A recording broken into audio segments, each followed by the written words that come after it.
شما توی هر سن و سالی که هستید، حالا 20 ساله، 40 ساله، 60 ساله، توی هر سن و سالی که هستید، از سرنوشت و تقدیر زندگی خود تا الان راضی هستید؟ حالا بعضیا خیلی آدما هستن که از شما بهتره، خیلی آدما هستن از شما بدتره. همیشه هر آدمی هر چقدر فکر کنه خوبه از او بهتر هم هست، هر چقدر فکر کنه بده از او بدتر هم هست دیگه توی دنیای پهناور. شما از سرنوشت زندگی خود مثلا چقدر راضی هستید؟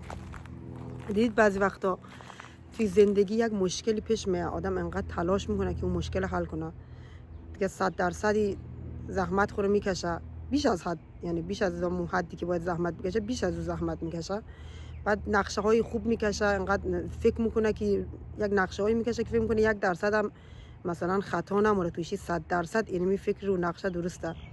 بعد همون نقشه های خودم عملی میکنه، حالا قضیه به هر حال پیش موره. ولی بعد از یک مدتی، بعد از گذشت چند سال میبینه که ای بابا این همه نقشه و این همه کارا و این همه زحمت اصلا زیاد درست نبوده، باید دمو روند طبیعیشی او را همون قضیه رو اعلام میکردید، یکم مثلا رها میکردید، لازم نبوده این همه زحمت بکشید برش.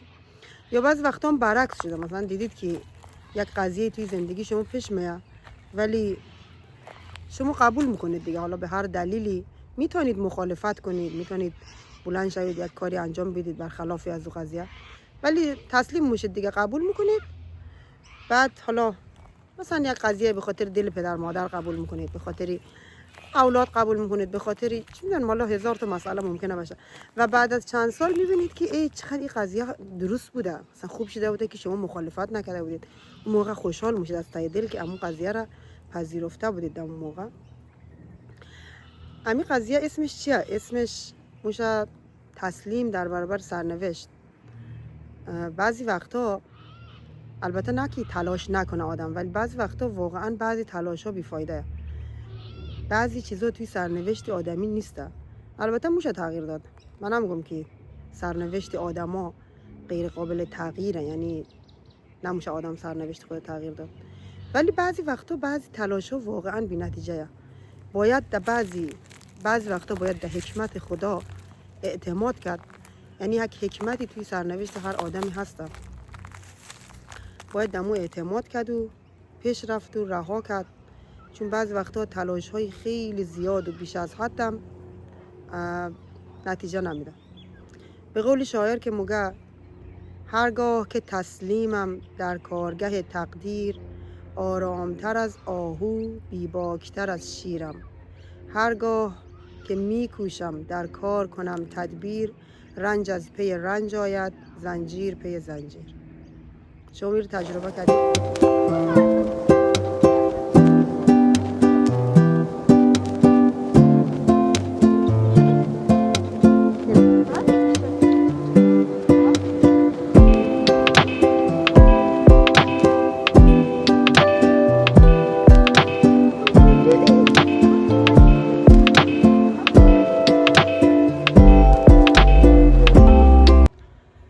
یک آدمی با تجربه بود، قصه میکرد، حرفش خیلی جالب بود.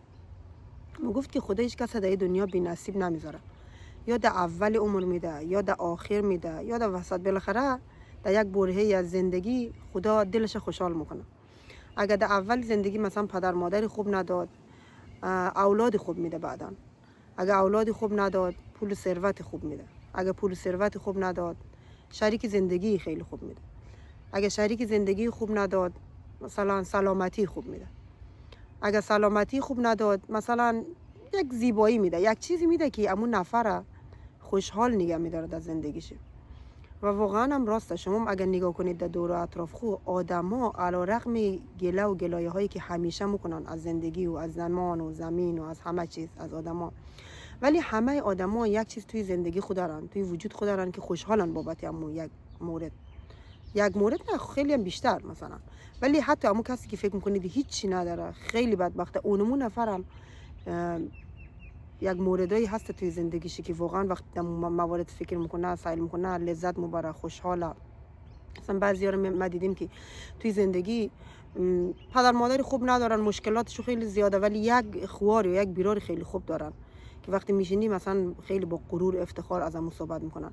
یا بعضی ها رو میبینی، یک مورد خدایی زیاد دیدیم که کسایی که مثلا مخصوصا پدر مادرای سابق که زندگی ها خیلی سخت بود، در مشکلات خیلی زیاد زندگی کردن، در پیری اولادایشو خیلی خوب مثلا خوب شده، مثلا اولادای آله و ساله دیگه به اصطلاح زنگ میزنن، حالا احوالشون میگیرن، خرجی خوب میفرستن.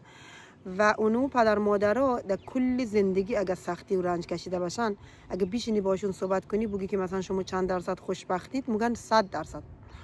یعنی انقدر امو خوشحالی، امو خوبی و اولاد برای اونا خوبه که کلی سختی زندگی را اونا فراموش میکنن، برایش هیچی نبوده، چون که اولاد خوب در نهایت انقدر شیرین هست برایشو، تمام سختی ها رو گم کردن. خلاصه همینجوری آدما، هیچ کس در این دنیا بی نصیب نیست. مثلا کسایی هسته که در زندگی خود خیلی مشکلات دارن ولی مثلا خیلی زیبایان. خب اگه خدا بیاد اینا بگه بیا من همین زیبایی شما رو میگیرم ولی اینی مشکلات هم در شما حل میکنم، ولی باور کن اونمون نفر قبول نمیکنه، به خاطر اینکه انقدر بابت امو زیبایی خو تحسین شده، انقدر مثلا جای بوده که مثلا احساس غرور کرده، همه از چی تعریف کردن، انقدر اقناع شده از بابت امو زیبایی خو که هم مشکلات هم به تن میخره، حاضر نیست. مثلا اگه خدا داشته بگه بیا من مثلا قیافت رو میکنم مثل اینی مثل فلانی، ولی بیا این مشکلات رو میگیرم، اونمون نفر قبول نمیکنه. یا اینکه کسایی هست که مثلا من ایرم یک مورد دیدم که خانواده که خیلی از نظر مالی خیلی خوبن ولی یک دانه اولادی مثلا مریض دارن و من فکر میکنم که اگه خدا در اونام یک آپشن بده بگه بیا من همین اولاد شما را مثلا خوب میکنم ولی پول و ثروت شما را میگیرم، اونا هم 100% قبول نمیکنن، چون که با خودم میگن خب بچه‌مون مریضه ولی پول مولم زیاد داریم، مو بریم دکتر رسیدگی میکنیم، پول اموال اگه نباشه مثلا دیگه اونا میدونید دمو سطح زندگی و پولداری عادت کردن، نمیتونن فقر تحمل کنن. به هر حال دیگه کار خدا میگم خالی از خیر نیه، هیچ کس خدا در این دنیا بی نصیب نمیذاره، اگرچه هیچ کس هم خدا در این دنیا بی مشکل نمیذاره، همه در زندگی یک مشکلاتی دارن. خوشبخت ترین آدما هم که ببینید یک مشکلی در گوشه زندگی خود داره ولی با همون مشکل بازم چیزایی میذاره که خوشحال باشه از زندگی.